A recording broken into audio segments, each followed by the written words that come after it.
नमस्कार, मी परिवीक्षाधीन पोलीस उपअधीक्षक संतोष खाडे।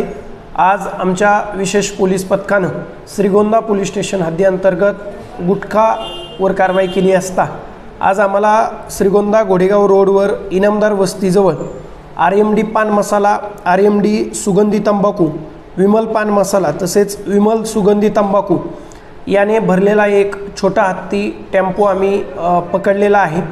तो पकडला असता त्या टेम्पोमध्ये काही गुटखा माल तसेच त्याच्या घरी काही गुटखा माल आम्हाला आढळून आला।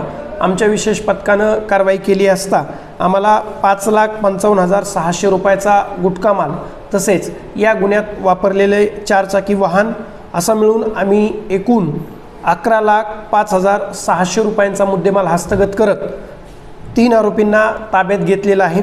त्यामध्ये रवी बबन दळवी हा मुख्य आरोपी गुटख्याची तस्करी करत व हस्तांतरित करताना आम्हाला आढळून आला आणि एक आरोपी फरार झालेला आहे। आमचं पथक त्याचा शोध घेत आहे। अशा प्रकारे आमच्या विशेष पथकानं आज गुटख्यावरती आणि गुटख्याच्या वाहतुकीवरती कारवाई करत 11,05,600 रुपयाचा मुद्देमाल हस्तगत करत 3 आरोपींना ताब्यात घेतलेला आहे।